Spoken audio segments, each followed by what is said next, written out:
Bien, c'est parti. Alors, dans cette vidéo, je vais parler de FPGROS, qui est un algorithme qui permet d'extraire des items set fréquents et des règles d'association.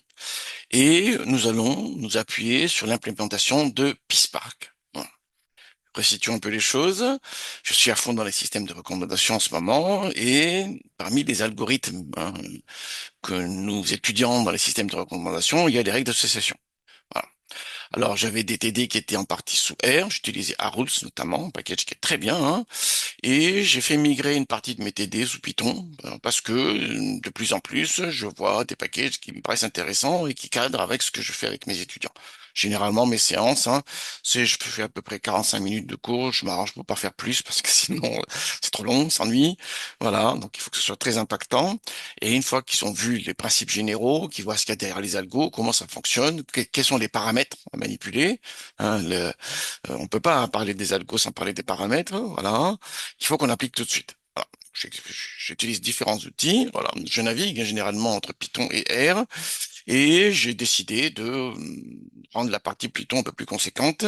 Et pour cela, je m'appuie sur des librairies qui sont très bien. Je trouve pas mal du tout même en fait, hein. Voilà, très bien. Alors récemment, j'avais fait une vidéo sur une librairie CMLXtend. Voilà. Et on avait des algorithmes qui sont programmés, hein, voilà. Notamment le fameux FPGRO. Vous avez là, que j'ai présenté dans cette vidéo aussi, hein. Dans cette vidéo aussi, j'ai présenté justement cet algorithme-là et j'ai fait la démonstration en fin de vidéo. Il y avait a priori qui est disponible et il y a ensuite le FPGRO. Voilà. Et on a une référence ici, 2004. Alors, ce qui est très intéressant, c'est que cette fois-ci, dans PySpark, on a une version parallélisée. Et l'article en question date de 2008 cette fois-ci, hein, ce qui est différent de l'autre, hein. Regardez la page web qui est là, les références qui sont utilisées. Et dans cette page-ci, cette fois-ci, pour PySpark, voilà, vous avez les références. Il y a la référence qu'on voit dans l'autre page, hein, et il y a une nouvelle référence ici, et on a une version parallélisée. Donc, censé être plus rapide, plus efficace sur les grands volumes de données. Alors, c'est d'autant plus intéressant que on est dans PySpark. Alors, PySpark, vous avez la page qui est là, et c'est une API Python pour Apache Spark. Apache Spark, c'est une plateforme distribuée pour le big data, très célèbre par ailleurs. Alors, c'est pas une nouveauté pour nous, parce que là aussi, j'ai fait des vidéos récemment, tout s'enchaîne, tout s'embrique. Voilà. Sur, ici, la manipulation des data frames avec PySpark, ça c'est un premier élément. Et l'autre élément que j'avais fait également, c'est l'étude des algorithmes de machine learning. Alors là, j'étais vraiment sur le supervisé, là, hein, avec PySpark. Très bien, parce qu'on va voir maintenant, c'est l'extraction des règles d'association avec PySpark. Donc cette vidéo-ci, en relation d'une part avec cette vidéo, c'est cette sur MLXtend, hein, voilà, pour Python également, qui permet d'extraire les items set fréquents et les règles d'association. Donc il faudra mettre en parallèle les deux là. Je mettrai la référence croisée pour que vous puissiez voir l'un et l'autre. Voilà. Et les résultats sont fournis sous forme de data frame, mais non pas Panda, mais des data frames PySpark. Voilà. Donc cette vidéo-là également est importante pour pouvoir mieux appréhender la manipulation des résultats pour trier selon les mesures d'intérêt des règles ou des items set fréquents. Bon, les items set fréquents, c'est plutôt le support qu'on va utiliser, mais aussi pour filtrer selon les items qui apparaissent ou pas. Alors, ce qui est particulier dans FPGROW, c'est qu'il faut présenter les données d'une certaine manière. Il faut les présenter comme ceci. Donc la préparation de données est très importante. C'est ce que j'ai un peu regardé pour le coup. Il y a des outils qui sont disponibles pour le faire, hein, voilà. Mais donc nous, on a des données plutôt sous forme de données de transaction habituellement, que j'ai utilisé dans cette vidéo aussi, voilà, ou bien des tableaux individus variables également. Mais pour que le PySpark avec son FPGROW puisse fonctionner, il faut que les données se présentent sous cette forme-là. C'est une forme de liste de produits. Alors parlons-en des données, justement. Parlons-en des données. Voilà, ils sont là. Je l'ouvre là. Et voilà. Donc les données, ce sont des données de transaction. Donc sur la première colonne, on a le panier, si vous voulez, ou la transaction, le numéro de transaction. Et sur la deuxième colonne, on a produit, on a un séparateur de colonnes, c'est la tabulation. Ça peut être autre chose, on est bien d'accord là-dessus, hein. Très bien. Donc, dans le panier numéro un, il n'y a qu'un seul produit, c'est des pêches. Et dans le panier numéro 2, il y a deux produits. Voilà. Dans le panier numéro 3, il n'y a qu'un seul produit. Dans le panier numéro 8, par exemple, il y a plein de produits. Voilà. C'est ça, hein. Alors, c'est la présentation usuelle des données de transaction. Ok. Très bien. Donc, la première étape, déjà, c'est qu'on importe ça en Data Frame Spark, hein, et ensuite, avec les fonctionnalités de PySpark, il faut les transformer en une liste de listes. Et là seulement, toujours sous forme de Data Frame Spark, hein, voilà, et c'est là seulement qu'on pourra faire appel à FPGRO de PySpark. Donc, cette première étape-là est très importante. C'est toujours ce qu'il faut voir en premier quand on manipule une librairie, hein. C'est sous quel format on doit lui proposer des données, parce que chacun a sa manière de faire. La plupart du temps, les librairies s'accommodent des données tabulaires, Panda, hein, voilà, mais c'est pas toujours le cas. Et là, en l'occurrence, non, il veut pas que les données apparaissent sous forme de tabulaire. C'est des données de transaction déjà, donc c'est nativement non tabulaire. Et on peut l'utiliser, on peut le transformer en tabulaire, hein, c'est ce que demande Emile Extend, hein. Dans cette vidéo-ci, justement, on a dû transformer les données de transaction en données tabulaires pour qu'on puisse utiliser Emile Extend. Ben, pour FPGROV de PySpark, cette fois-ci, il faudra transformer les données sous un format particulier. Et là, on peut fonctionner. Voilà, voilà. Très bien. Alors, une fois que c'est dit ça, alors, on peut y aller. Alors, pareil également, hein, PySpark, mais ça, j'en ai parlé dans la vidéo où je parle des data frames PySpark, hein. Il suffit d'installer un environnement. Moi, j'utilise Anaconda, tout simplement. Et une fois qu'on a installé l'environnement, voilà, avec PySpark, on peut fonctionner sans avoir installé nous-mêmes Spark. L'installation du Spark, c'est un problème en soi, hein. Voilà, c'est une compétence en soi. Pas un problème, c'est une compétence en soi. Mais dans notre cadre-ci, avec PySpark, il suffit qu'on crée un environnement. Moi, j'ai créé un environnement avec Conda tout simplement, avec Python 3.11. J'ai regardé ce qui était demandé sur les différents packages. J'ai créé un environnement avec Python 3.11 et avec cet environnement-là, boum, j'ai installé PySpark. Et ça fonctionne sans que j'aie à m'embêter à installer quoi que ce soit d'autre. C'est ça l'intérêt de la faire. Alors, une fois que c'est dit ça, on va pouvoir commencer et mon notebook est là. Donc, encore une fois, donc le fichier YAML, je mettrai en ligne et une fois que l'environnement a été installé avec Conda, voilà, je l'ai chargé dans VS Code. Très bien. Alors, première chose à faire, j'affiche le numéro de version. C'est la 3.5.4. Alors pourquoi? Parce que quand j'ai fait ces vidéos aussi, c'était la version disponible à ce moment-là. J'ai vu que très dernièrement, depuis le 23 février, on est à 3.5.5. Mais bon, il n'y a pas de modification substantielle, hein. Voilà. Mais bon, il faut le savoir, que le YAML que je mettrai en ligne, c'est pour la 3.5.4, voilà, qui était en vigueur quand j'avais fait ces vidéos aussi. Je veux pas mettre des fichiers YAML qui, on dirait qu'ils ont le même nom, mais pas les mêmes versions. Ça c'est la meilleure manière de s'embrouiller. Voilà. Donc je veux pas ça. Donc c'est pour ça que j'essaie d'être cohérent. Et tous les tutos récents où j'utilise PySpark, on a exactement le même environnement pour cette vidéo et pour cette vidéo et pour la vidéo que je vais faire aujourd'hui. Voilà. C'est juste pour ça que j'en suis à la 3.5.4. Mais bon, c'est important de bien le savoir. Une fois que c'est dû, ça, du coup, moi, j'importe les données, hein. Donc, je change de dossier et avant d'importer les données, je crée la session Spark, hein. Donc, ça, j'ai expliqué en détail, hein, dans la vidéo précédente. Je ne vais pas revenir là-dessus. Mais l'idée, c'est de démarrer tout simplement le moteur Spark, le moteur de calcul, si vous voulez, hein. C'est ce qui se passe ici. Voilà. Et c'est un moteur basé sur Java, hein. Donc, il est en train de lancer le JRE, là, en fait, hein. Ça également, j'avais expliqué la dernière fois, hein. Donc, je ne vais pas revenir là-dessus. Ça y est, on a démarré la session Spark. Une fois que c'est bon, j'importe les données. Voilà. Je dis qu'il y a une première ligne qui a les en-têtes. Je lui demande de deviner les types des données. Et je dis que le séparateur de colonnes, c'est tabulation. Regardez bien, hein, c'est bien ce qu'on a ici.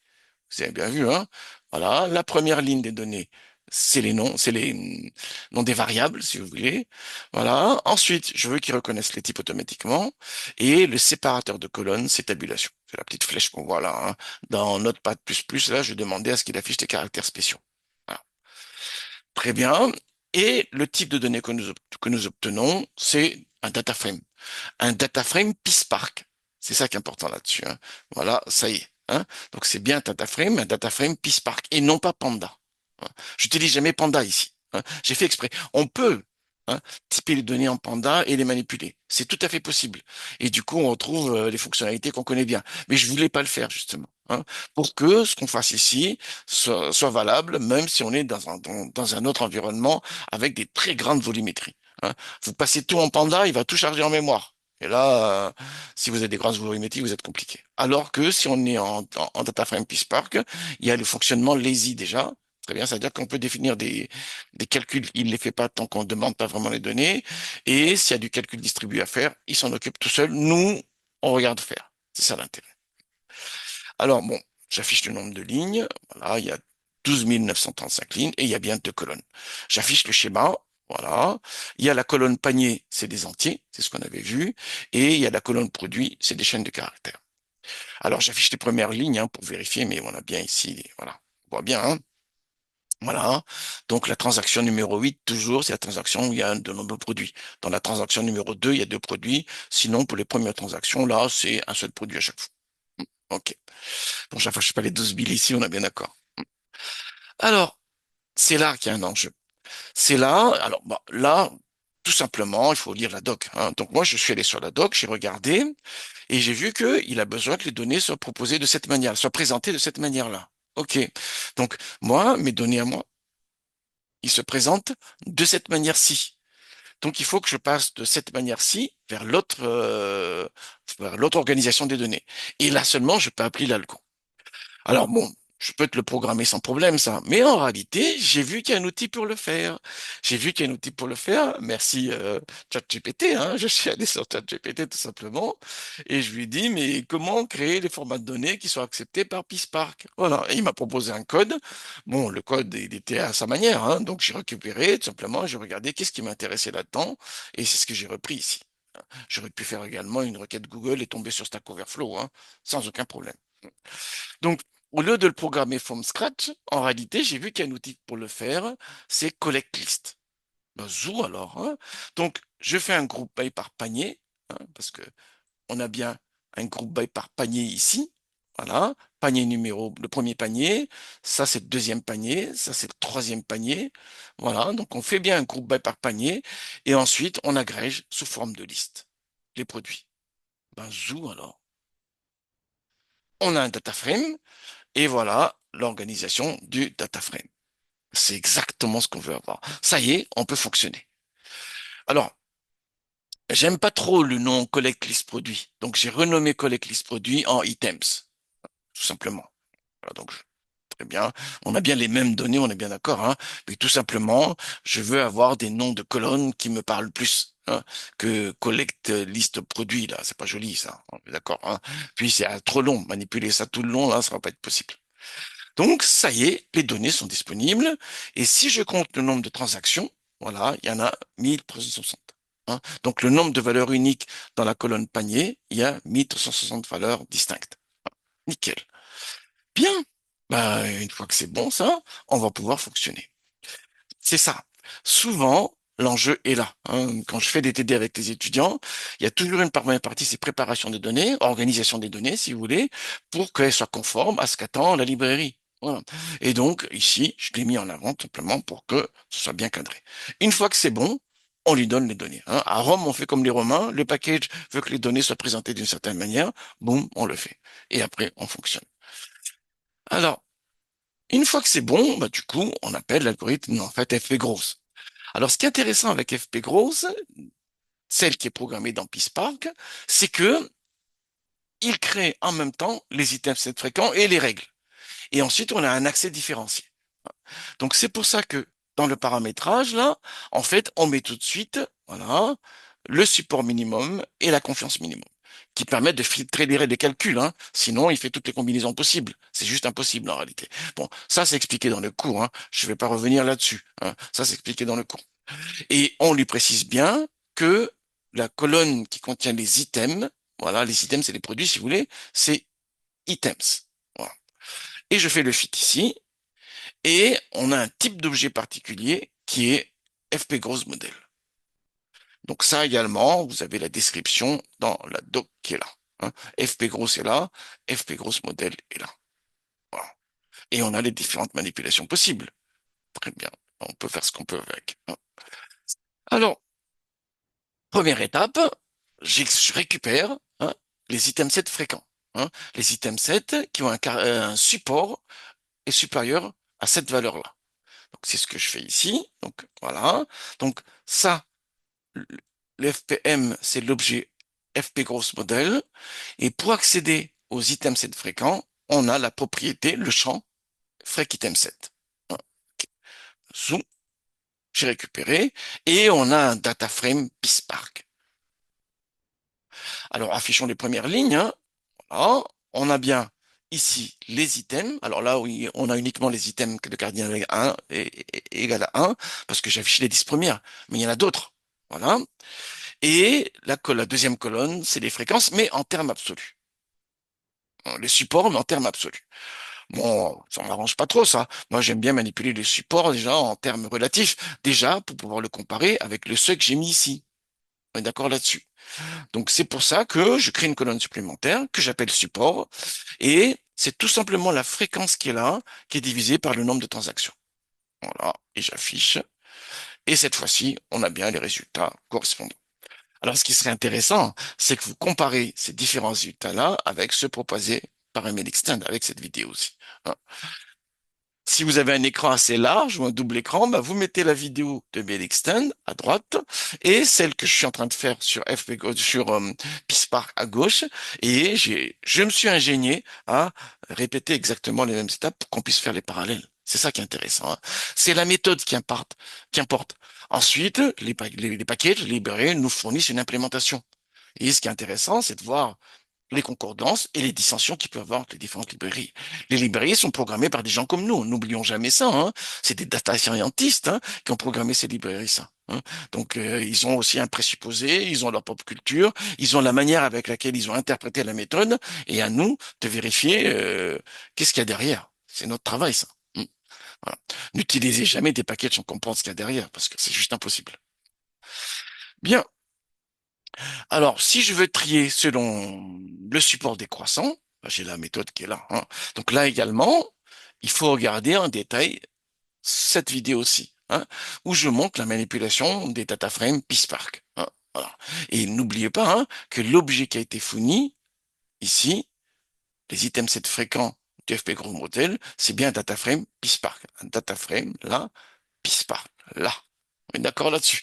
Donc l'autre vidéo vous permet de savoir comment on accède aux objets, comment on accède aux colonnes, comment on peut filtrer selon la présence ou pas des produits, ou selon les critères numériques. Alors justement, c'est ce que je fais ici. Voilà, je trie les items 7 fréquents selon le support décroissant. Voilà. Et on voit que les produits les plus fréquents, voilà, si on s'intéresse uniquement aux monoproduits pour l'instant, hein. Voilà, c'est les œufs d'abord, ensuite le pain blanc, le lait, ainsi de suite, ainsi de suite. Les chips, ainsi de suite, ainsi de suite. D'ailleurs, je vois pas les bières, tiens. Voilà, les chips, ainsi de suite, ainsi de suite. Bien.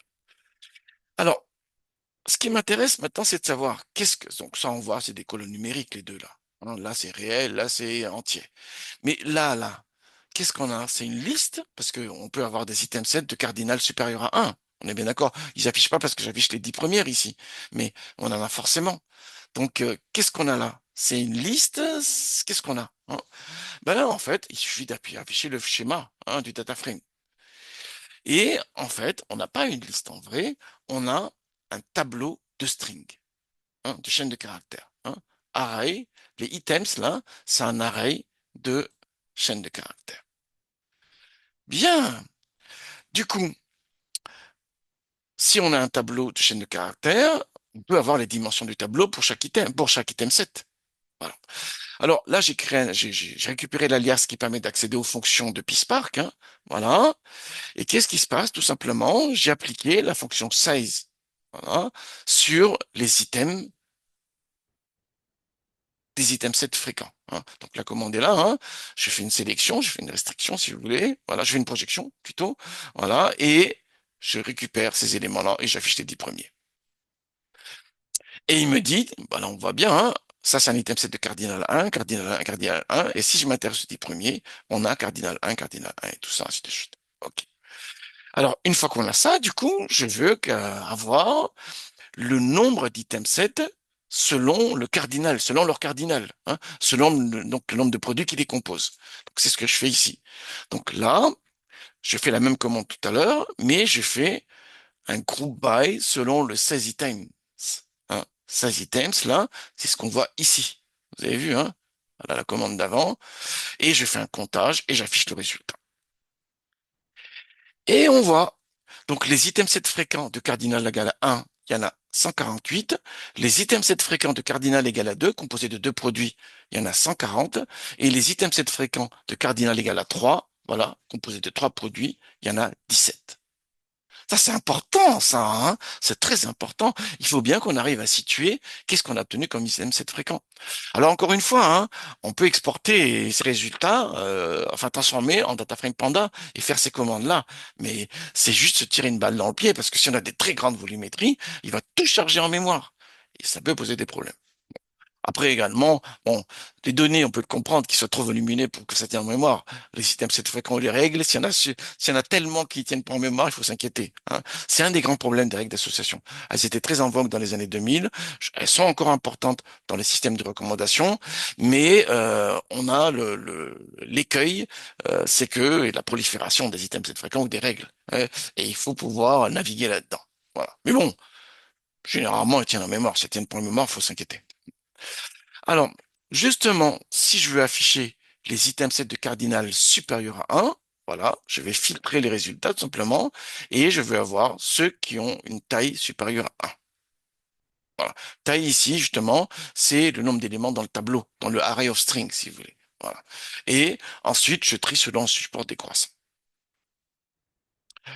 Alors, on voit que pour les items set fréquents de cardinal supérieur à 1, voilà, c'est la conjonction de white bread et eggs qui est la plus fréquente. Ensuite, il y a la conjonction de milk et eggs, de milk et white bread, ainsi de suite, de chips et white bread. Tu peins avec des chips, ça doit faire un sacré sandwich, hein. Voilà, ainsi de suite, ainsi de suite. Voilà. Très bien, voilà. Donc c'est ça qu'il faut voir, hein. Le FP Gross de PySpark propose un algorithme de FP Gross parallélisé, donc peut traiter des très grandes volumétries. On est dans Spark, on n'a pas besoin de se préoccuper de l'installation de l'environnement. Il le fait tout seul avec un environnement PySpark que j'ai créé avec Conda, hein, de Anaconda Python. Eh bien, et du coup, on a la possibilité d'obtenir directement les résultats exploitables. Alors, si on veut maintenant faire un filtre sur les produits, bah là, tout simplement, j'ai utilisé une fonction arrayContents, hein, donc le F, c'est un alias sur les fonctions de PySpark. D'accord là-dessus, hein, que j'ai créé, je sais plus où est-ce que j'avais créé ça. Voilà, ici, que j'ai importé. On est bien d'accord là-dessus, hein? Très bien. Une fois que j'ai fait ça, donc du coup, voilà, je arrayContents, dans la colonne item, je veux voir le produit X. Et j'affiche selon un support décroissant, encore une fois ici. Voilà. Et on voit que, voilà, la liste, j'ai affiché les 10 premiers ici, hein. Voilà, uniquement les 10 premiers. Alors, si je veux avoir les items 7 qui contiennent les œufs et le pain blanc, voilà, on le fait comme ceci, simplement avec le et là, le et logique, là. Alors, peut-être qu'il y a d'autres manières de faire, hein. C'est celle que moi j'utilise très simplement ici. Si on veut avoir trois produits, bah, soit on fait comme ceci en rajoutant les et au fur et à mesure, mais peut-être qu'il y a d'autres pistes. Ça, c'est à vous de voir, ça. Je connais suffisamment la- l'aisance des étudiants à utiliser les requêtes Internet ou ChatGPT aujourd'hui, donc vous trouverez ça par vous-même. Peut-être que je vais la rajouter dans la fiche TTD, hein. À voir, à voir. Bon, très bien. En tous les cas, moi, voilà, hein. Donc, c'est bien la conjonction de ces deux produits-là que je veux voir dans les items 7 fréquents. Voilà, très bien. Et on voit effectivement, voilà, ouais, là, tout seul, et les deux avec d'autres produits. On le voit ici. Alors cette fois-ci, bon, j'affiche les 10 premiers, mais en fait, il y en a pas, il y en a moins de 10 en réalité. On se rend bien compte là. On se rend bien compte, hein. Donc le 10 là, il est même pas nécessaire en fait. Bon, je laisse quand même une fois que je l'ai mis, je vais le laisser. Eh bien, deuxième étape maintenant. Une fois que j'ai les items 7 fréquents, les items 7 fréquents peut être une finalité en elle-même en réalité, hein. Chercher les items 7 fréquents est une tâche qui peut avoir sa propre finalité. Retrouver les co-occurrences de produits. Mais on peut aller plus loin et regarder les relations de cause à effet. Voilà. C'est qu'est-ce qui fait qu'on achète tel ou tel produit? Est-ce que la présence de tel ou tel produit va augmenter la probabilité d'avoir tel ou tel produit, hein? On est d'accord là-dessus. Donc, on est dans une deuxième étape, cette fois-ci, c'est la manipulation des règles. Alors, là également, hein, c'est tout. Je prends le FP Gross modèle qui a été généré dans un premier temps, là, et cette fois-ci, je récupère les règles d'association. Donc, j'ai pas besoin de lancer une deuxième fois l'algorithme. En fait, il a créé les items set fréquents et les règles d'une seule passe. Voilà. Donc cette fois-ci, je récupère l'objet règle, et l'objet règle, encore une fois, c'est un data frame, voilà, puis Spark. J'affiche les schémas, hein, et voilà la structure. Qu'est-ce qu'on a? On a l'antécédent qui est un tableau de chaîne de caractères, l'ensemble des produits hein, qui composent l'antécédent de la règle. Ensuite, le conséquent, on a un tableau de chaîne de caractères également. Voilà. Et ensuite, on a les critères numériques. Confiance, lift, support. Ça également, j'en avais parlé dans la vidéo sur MLXTanks. On peut avoir d'autres mesures, hein. Voilà. De toute manière, confiance et support sont utilisés bon, dans l'extraction des règles et des items set fréquents. Enfin, support est utilisé dans l'extraction des items set fréquents et confiance est utilisé dans la déduction des règles à partir des items set fréquents, bon, pour limiter l'espace de recherche, hein. Ensuite, pour voir l'intérêt des règles, voir une relation de cause à effet, on a un critère supplémentaire, c'est le lift, qui permet de trier les règles pour avoir les règles les plus intéressantes. Alors, il y a d'autres mesures possibles, ça également, j'en ai parlé, hein, des mesures plus ou moins foireuses, hein. Bon, je ne vais pas m'attarder là-dessus, mais bon, très bien, ça existe. Mais bon, le lift suffit très bien et se lit très bien, c'est ça qui est intéressant. Alors, pour avoir le nombre de règles, voilà, comme c'est un data frame, je me rends compte qu'il n'y a que 5 règles ici. Ok, très bien. Et j'affiche les règles. Voilà. Alors, très bien. Donc, vous avez l'antécédent, le conséquent, la confiance, le support et le lift. OK. Alors, si je trie selon le lift décroissant, hein, c'est ce que je fais ici. Voilà. Et on a le tableau comme ceci.